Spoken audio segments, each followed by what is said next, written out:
So today we continue with our class, the Shabbos Home, and this session and all of them, BeEzrat HaShem, is going to be dedicated also to schus of Refuah Shlema, our dear Rabbi Yaron Reuven Shlita. So his name is Yaron Ben Doris, and also in schus of Refuah Shlema as Yehudis Bas Noach, Ariela Ora Bas Anna, me Morasi Rachel Bas Brandel, David Shlomo Ben Sandra, and a quick release of our dear friend Moshe Shmuel Ben Pnina, BeEzrat HaShem.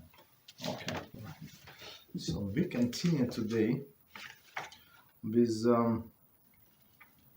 our class of Shabbos Home, when we discuss 39 Melachas. We at the end, very end, last chapter, I think, in this book, chapter 14, and our topic is Untying, Matir. So it says there is a procedure that we discussed several times in the past, Matir Neder, right? Meaning when you go to a court, to the Beis Din, or even if you assemble three normal men, right? So it's like regular men, observing the Shomer Shabbos people. They like average men. They understand what is going on. They know some basic halacha, and they can absolve us from nedarim. Okay, so the same word is matir. Okay. So untying. So previous chapter was about tying knots. We spent I don't know how many, 2 or 3 classes about all of the details. What can we tie? What we cannot tie. And now we're going to untying. So untying, again, it's a separate Melachah. And we start. Untying a knot, matir, is one of 39 Avos Melachas. The Melachah applies to untying knot in a pliable material, such as rope, thread, ribbon, soft plastic, etc. As explained in the previous chapter, one of the ways a knot were employed in the construction of the Mishkan, so it's like the temporary Beis Hamikdash, temporary sanctuary, was adjusting the nets used to catch the hilazon. Those same knots sometimes had to be untied to adjust the nets differently. This is why untying is considered a melacha. Okay. Just as let us examine the halachas of untying in details. So before we discover the details, 1 second.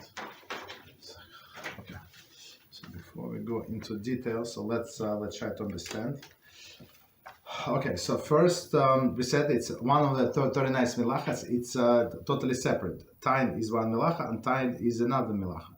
So basically, as we said in the last chapter, whatever is you're not allowed to tie on Shabbos, you're not allowed to untie. So it's like a very clear parallel. So untying is applied to all of the pliable materials, like a rope, like other things, right? As I said, thread, ribbon, soft plastic, etc. Right? And again, it was exactly the same melacha when they were making nets to catch the hilazon. So hilazon, just to remind, a small creature that was used to produce this dye, right? Blue dye, but it was blue greenish dye. Okay. For it, we need it for construction of Beis Hamikdash, for garments of the Kohanim. All right. So continue. Section 1. Criteria of the biblical prohibition. As explained earlier in this sefer, in regard to the Melacha of erasing, chapter 7, it was a long time ago, destructive activities are generally not forbidden biblically unless it is done for a constructive purpose. Since untying is inherently a destructive act of dismantling a knot, the biblical prohibition pertains only to untying specifically for constructive purpose. One such a purpose would be to retie the knot more effectively, which is the purpose of untying knots during the construction of the Mishkan. Another constructive purpose of untying would be to release the string for some other beneficial use. Untying the knot simply in order to remove the obstacle it presents is prohibited rabbinically. Okay, so it's a lot of information here, and some of that we discussed before, but let's go over. So again, just to remind us, we said that on a biblical level. So why do we care if it's forbidden anyway on a biblical rabbinical? So if it's on a biblical level, a person in the time of Beis Hamikdash would be liable for the death penalty. So that's a huge difference, right? And if it's on a rabbinical level, he would not be liable for a death penalty for Malchus, right? The stripes. Okay, so as we understand, it's a huge difference. Okay. So and all of this on a biblical level, it must be done, or Melachah must be done for constructive purpose, as we were learning about erasing. So erasing. So why people would erase? And when they were marking the planks of this sanctuary. So each planks were supposed to go in a precise place. So on the bottom they would put the markings. So if they would make a mistake, they would erase, and on top of it to put the right markings. So meaning what? It was erasing in order to prepare the surface for writing the correct markings. So meaning it was erasing for a constructive purpose. And same with tearing, right? I'm not sure he did not mention, but still, I mean, same idea as we said. There's the moss would eat the curtain, right? The wool curtain in the desert. So they would tear it a little more from. So they would tear a little more on the hole, and then they would be able to fix it more efficiently. Okay, so also it was tearing, right? Destruction, destroying for constructive purposes. So same is here. They say untying as like primary Melachah was done in a Mishkan in a desert in order to adjust the nets. So I mean today I'm not sure how they do the nets. Maybe the better materials that would not slip, some synthetic, they tied very.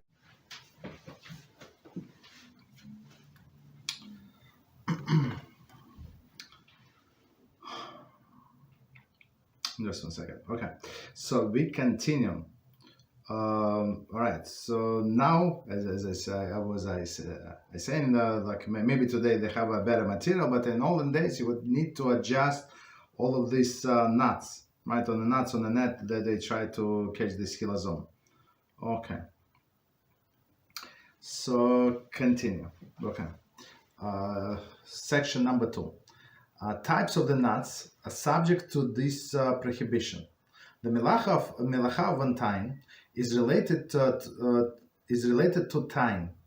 Hence, any nut that is not forbidden to tie under the biblical law, one is also forbidden. That one is forbidden to tie under the biblical law. One is also forbidden to untie under the biblical law. Any nut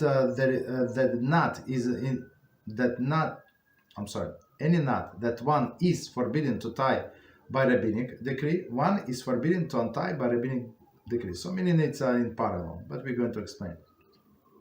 And any nut that one is permitted to tie, one is permitted to untie. In a previous chapter, we described in details which nuts fall into which category. The following summary will therefore suffice here. Okay, so let's do over the summary quickly, and then we go and return and review in details. Okay, so number 1, it is forbidden biblically to tie or untie any permanent nut. There is nut that is commonly intended to remain in place indefinitely. So, and we're going to explain what indefinitely means. It is forbidden rabbinically. Number 2, it is forbidden rabbinically to tie or untie any professional knot. There is a tight double knot. For example, right, tight double knot, or tie single knot in a single strand of a rope. So meaning it's not going to tie by itself, right? Number 3, it is forbidden rabbinically to tie or untie an unprofessional knot that is intended to remain in place for 24 hours or more. This includes a loose double knot, a single knot with a bow, and a single knot with the end it's then tucked in. Number 4. In case of necessity, it is permitted to tie or untie unprofessional knot that is intended to remain in place for less than 7 days. Number 5.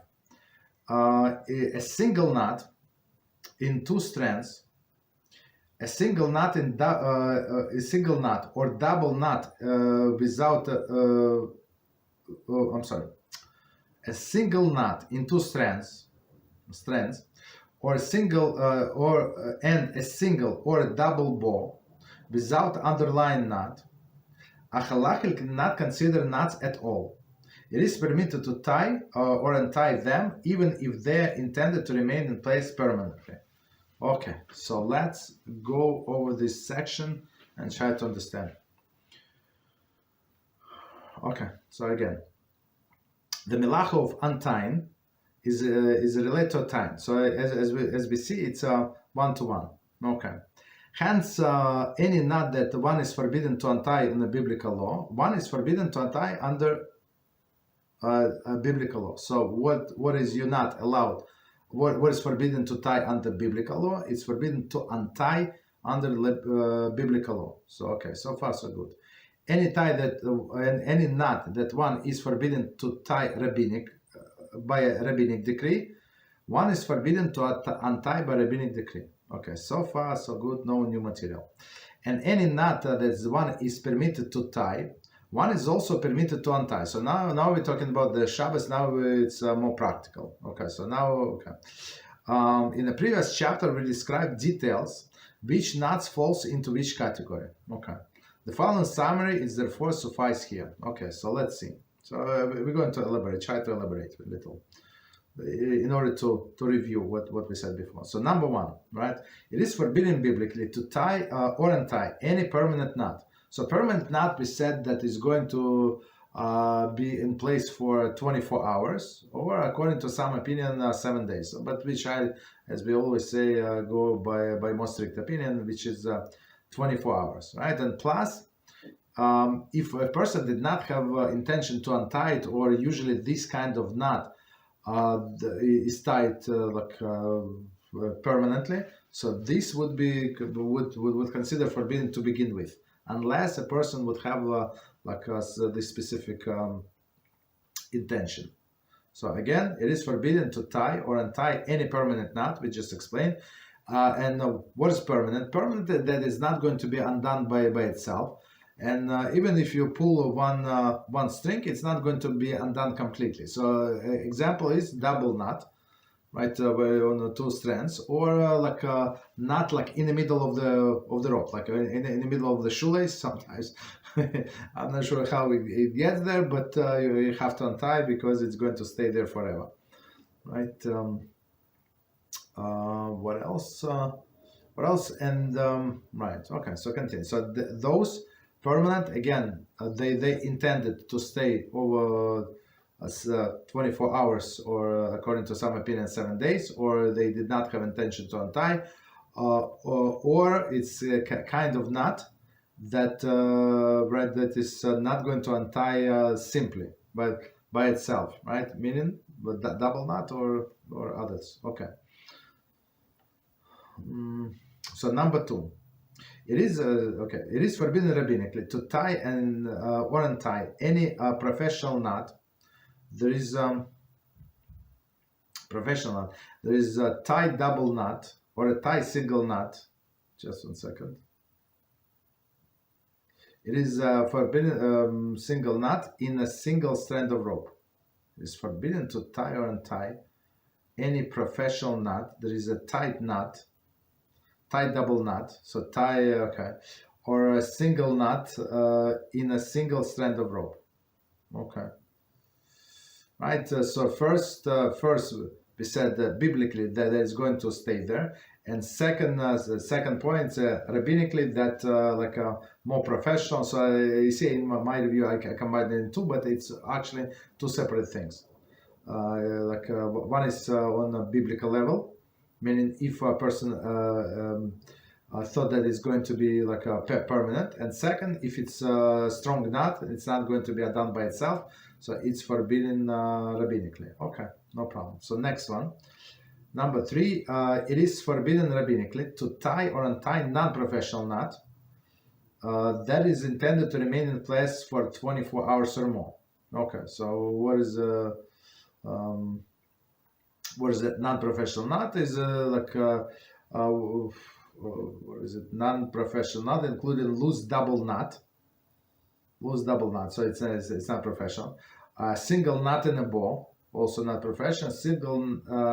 Single knot with the ends tucked in. So meaning you go around and then you tucked in the end. So technically it's not going to undone by itself, but it's not considered to be knot. Yeah, it is going to stay there permanently, most likely, but it's not considered to be knot. But it's still forbidden. It is forbidden rabbinically as a knot. Okay.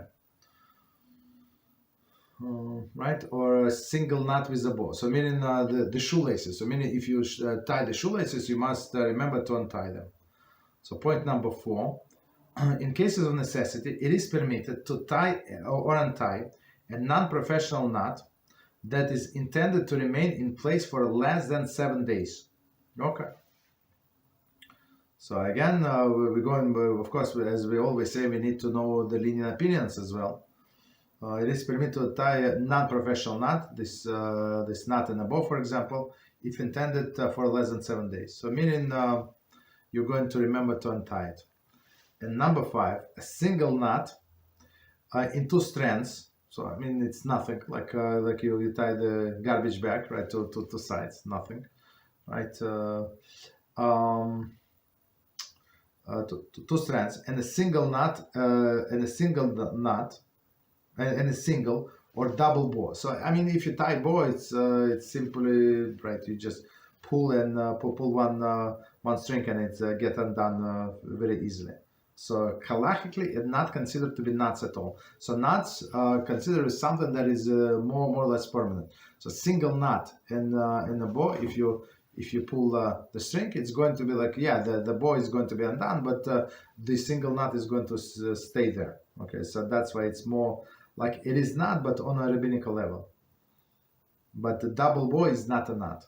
Okay, it is permitted to tie or untie them, even if they are intended to remain in place permanently. Okay, so now all of this we went over before. So continue. I think it's new additional information. Okay, so it says additional rules. The following laws pertain specifically to untying, right? So okay, and were not discussed in previous chapters. Here we go. Number 1, a knot that was tied inadvertently may be untied on Shabbos. With respect to the prohibition of untying, a knot is an intertwinement made for the purpose of holding the somethings together. A knot that was tied inadvertently is therefore halachically not considered knot at all. So halachically, we'll try to explain it. Thus, if one inadvertently tied a double knot in the shoelaces on Shabbos, it is permitted to undo it.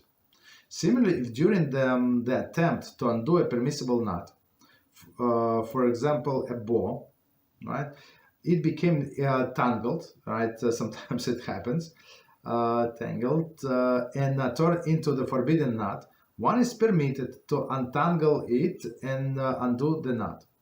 And number 2, it is permitted to cut open knotted rope, provided that one cut in destructive fashion. See the chapter 7 for extensive discussion of this rule. So, 1 second.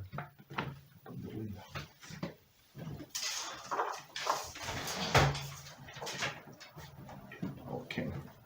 So let's go this session number, this additional rules. So, right, some exceptional situations. So, meaning in all of this situation, these knots were done by mistake. Okay. So from the beginning, the following laws apply. Laws pertain specifically to untying and were not discussed in preceding chapters. Okay, number one. A knot that was tied inadvertently may be untied on Shabbos. So meaning the best example that happened to me just a few days ago, I think I was in Russia, right? I was in Russia. I tried to untie my shoelaces and I got entangled. I got to tie a double knot. So, right, sometimes when you're in rush and you think that you can gain this, 15 and a half seconds, right? But then it's got double knot, so I spend all of these 15 seconds or more actually to untie it.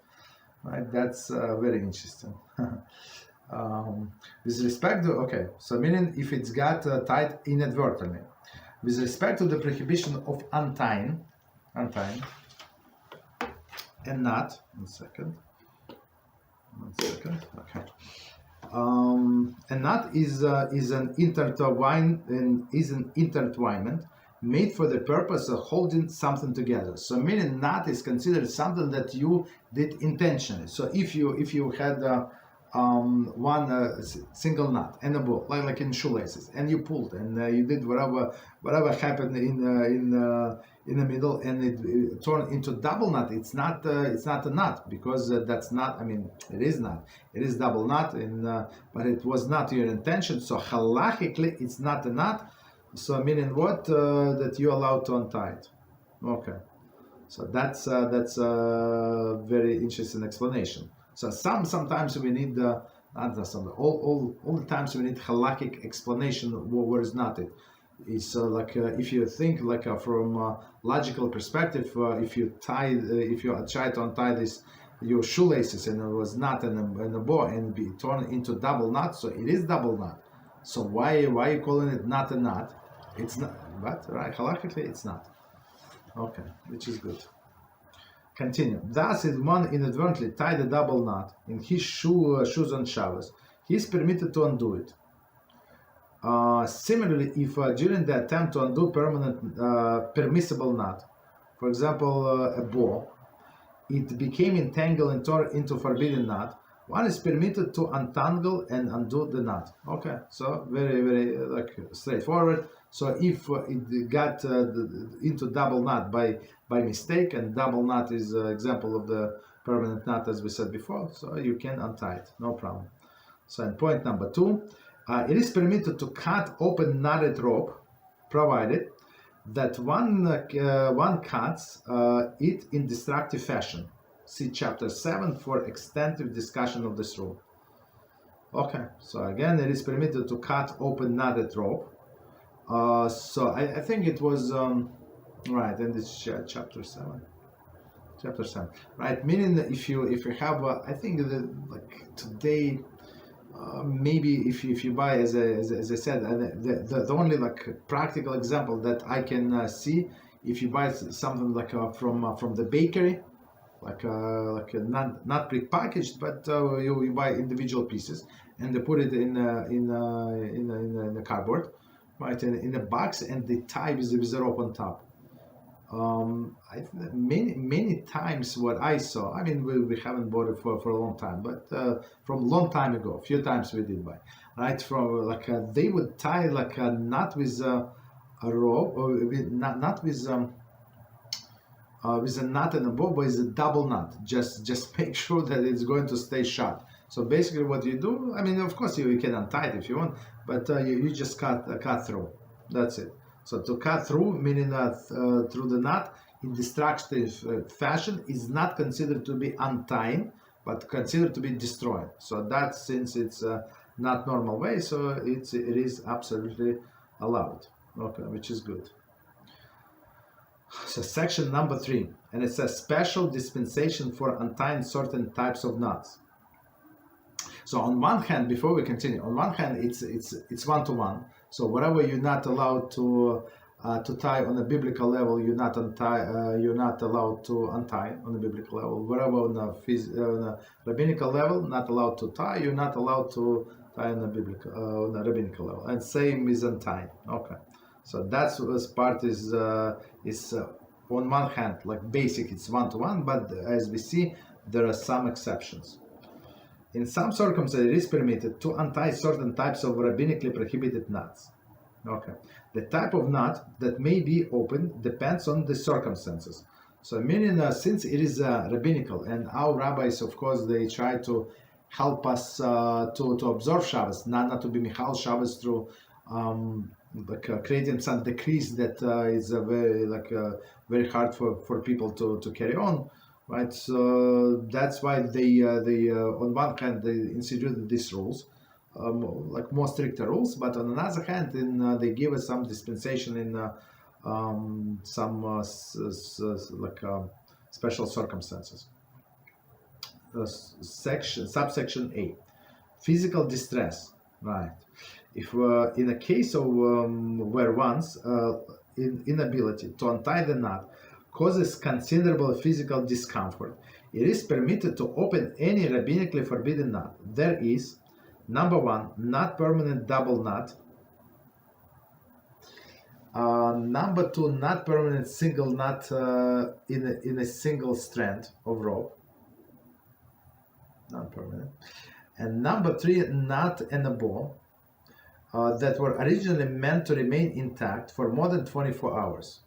So let's do complete, and then we're going to go back and try to give more examples and understand. Okay. To illustrate, if person's shoelaces are tied in a double knot,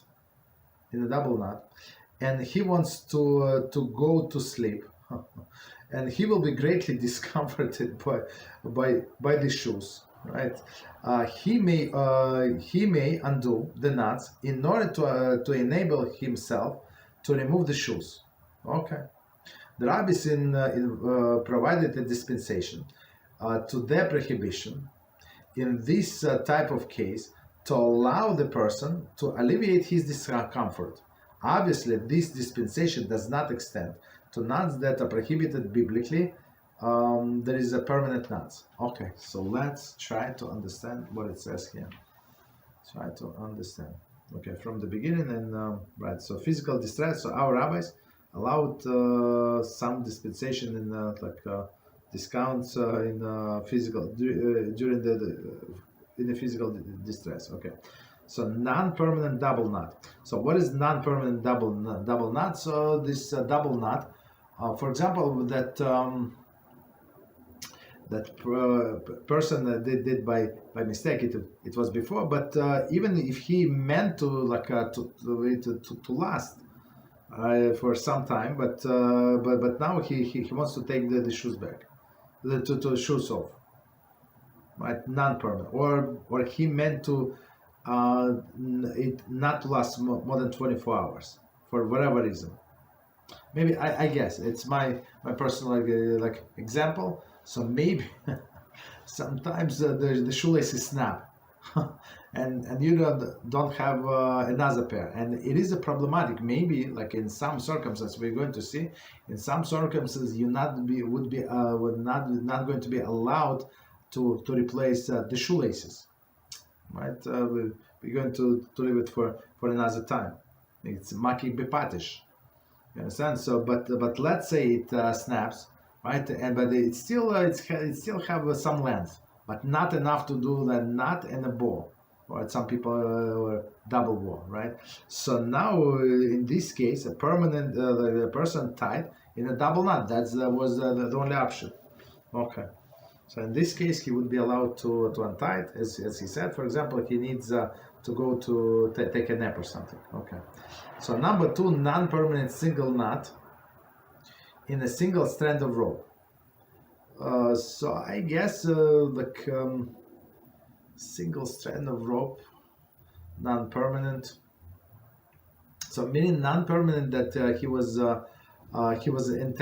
he had intention to undo it. I don't have any a good practical example, but okay. So it's as we said, in the middle of the strand or on the side of the strand. So it's going to stay there basically permanent, right? But in this case, non-permanent, meaning we go by the intention. And number three, not at the bow that were originally meant to remain intact for more than 24 hours. So meaning we go back to to example of this lazy person, right? The person who ties these shoes like once in 17 years, and that's it. Or unless he needs to throw them off, even throw them off, he would not untie it. It's very interesting, right? So in this case, in this case, if these shoelaces got undone by themselves, and this person wants to tie them again, right? So this person wants to tie them. I mean, he like no, one second. So I mean, he does not want to untie it. So, but it was like a not professional knot. It was not in a bow. So we allow him, right, in case of great need, physical distress, like to untie them. Okay. So and right. So in the last sentence we said, obviously this dispensation does not apply, does not extend to the knot that were prohibited biblically. There is a permanent knot. So meaning double knot that is tight. Okay. So next one, B. Then the necessity of performing a mitzvah. Okay.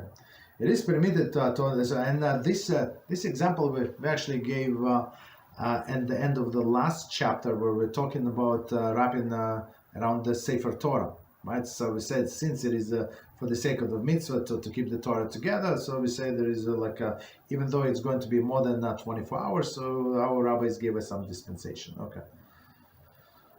So mitzvah purpose is, of course, is a good exception. Okay, so again, it is permitted to undo any rabbinically prohibited knot, as listed above, when the existence of the knot precludes the performance of the mitzvah. For example, Sefer Torah that was removed from the Holy Ark for Torah reading has been tied with a double knot or with a knot in a bow that were left in place for more than a week, right? It is permitted to undo the knot and to allow for the Torah reading. However, even when the knot stands in the way of one's performance of the mitzvah, one should not untie it if the difficulty can be circumvented by other means. For example, if challah that is needed for Shabbos meal is in a bag whose top is tied in a rabbinically prohibited knot, okay, one should not undo the knot, but should tear the bag open in destructive fashion. If there are words in a picture printed on a bag, one should be careful not to tear them. See chapter 7. Okay, so let's do this section from the beginning and we try to understand. Let me see how long is it. No, we're not going to finish today. Baruch HaShem. All right. So, but let's do this section. Okay. So again, necessary to perform the mitzvah, and we said same with a tying. So you're allowed to tie if there is no other way, right? So now they took out the Sefer Torah. So that's our example. Again, we're talking about only rabbinical knot. So rabbis were not allowed to permit something that forbidden on the biblical level. They were allowed to permit something that they themselves forbidden. Okay. So and they give example of Sefer Torah. So for example, it's Sefer Torah that when Shabbos coincides with or Rosh Chodesh coincides with Shabbos. So this Sefer Torah is from last month, basically, right? So more than 7 days, last month. Okay. Right. So one second. So it was tied with a double knot, right? So not tied double knot, right? Or not in a bow, right? And left for more than a week. So it is permitted to undo. To allow the Torah reading, it would be problematic and very not advisable to exchange the Torah. For example, they have a different Torah, so it was a tircha de tzibur, meaning everybody would now wait until they roll the Torah. So I think last week we have what was Parsha Para. I don't know. I don't know. So basically, it was a very like simple scroll. Like you really need like roll, not scroll. roll. Like it was like 30-second roll. So of course, for this we're not going to bring second Torah. You quickly just roll to the right place and read the maftir from the right place. So that's not a problem. Okay, so but now like even if you have another Torah and replace it this Torah because of the knot would be problematic. Why? Because people would think that this Torah scroll is not kosher, which is a problem. So it's better to undo the knot if it was tied in rabbinically rabbinically prohibited way. Again, there is no problem because it is a mitzvah. But today we have different solutions. However, even a knot stands in the way of performance of the mitzvah. One should not untie it if the difficulty can be circumvented by other means. So I guess, like for example, what would be forbidden? Somebody had a challah in the back and it's tied with a single knot, like it would be biblically forbidden. Like if it was meant, no, it would be always rabbinically forbidden because per person would mean to use the this challah on Shabbat. So even it was a single knot on the one strand, it's it was temporary.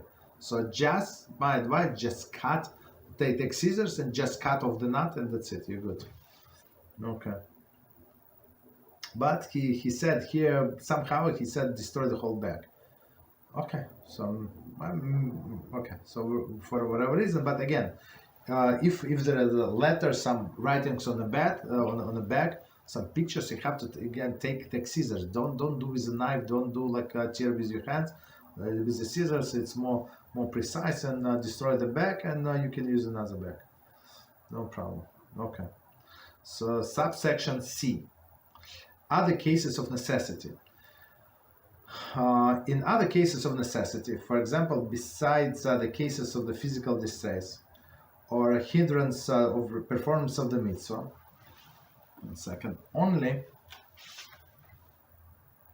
only specific types of rabbinical prohibited knots may be untied. They are a double knot that was originally meant to remain intact for less than 24 hours.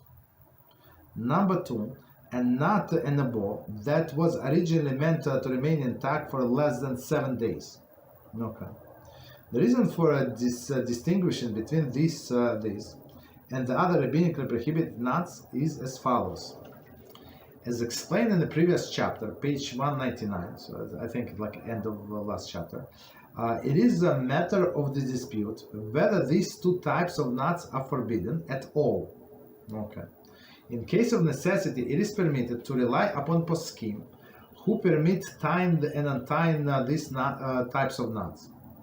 Other rabbinically forbidden knots, whose prohibition is undisputed, may not be opened even in case of necessity.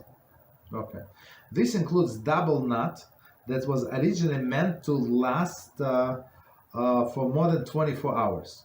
And a knot in a bow that was originally meant to last longer than 7 days. Okay. To illustrate, so let's finish this part and then we review. To illustrate, if a woman needs to wear a certain dress on Shabbos, and its belt was tied in a double knot, and had been intended to remain intact for less than 24 hours, she may undo the knot in order to able to wear the dress. Okay, because it's for honor of Shabbos. The same rule applies. If the belt was tied in a knot and a bow that was meant to remain intact for less than 7 days. However, this would not apply to a double knot tied for more than 24 hours. Or a knot in a bow that is tied for more than 7 days. Okay. All right. So let's do from the beginning. So the additional exceptions. Okay. Other cases of necessity. Okay. So cases of necessity. So far we went over physical distress. Next one, necessary to perform mitzvah, and now it's all others. Other cases of necessity.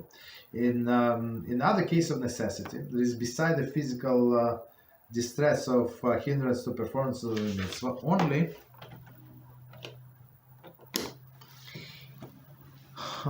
Only specific types of the rabbinically prohibited knots is may be untied. So, right. So meaning if it's not physical distress, if it's not a mitzvah, so for some other things, right? What? Number one, double knot that was originally meant to remain intact for less than 24 hours.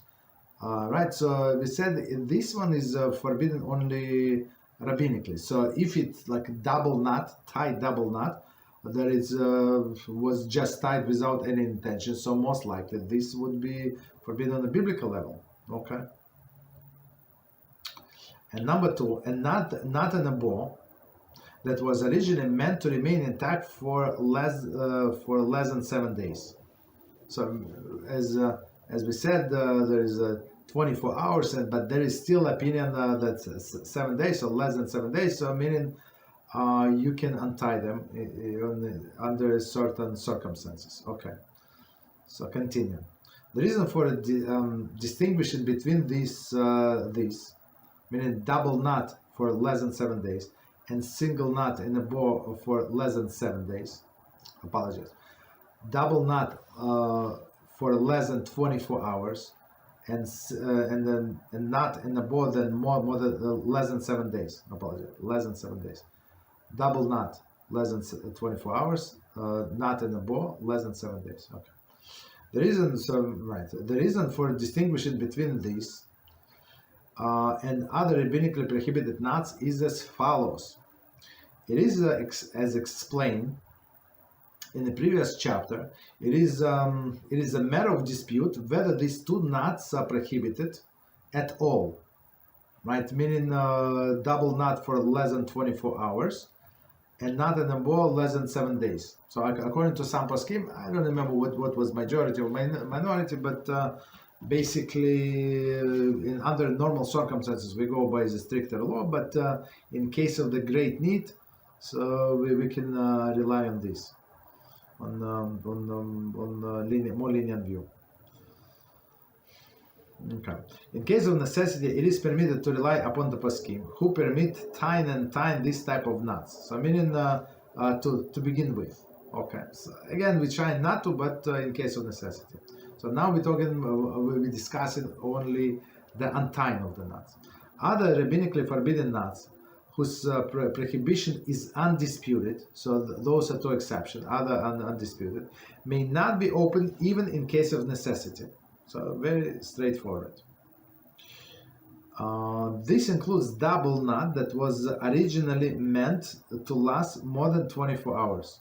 So double knot more than 24 hours, not allowed to. So originally meant. So if, as we said before, if it was made by accident, it's not part of this prohibition. And a knot and a bow that originally meant to last longer than 7 days. So knot and a bow under the 7 days, there is opinion that is allowed. But if not in a bow that was not intended to undo under the 7 days, so it is on a rabbinical level, of course we say, but it's still forbidden to untie. So according to all of the opinions. Okay. So continue. To illustrate, a woman needs to wear a certain dress and on Shabbos, and the belt was tied in a double knot. So she wore this dress, I don't know, 2 weeks ago, 3 weeks ago, right? And the belt was tied with a double knot.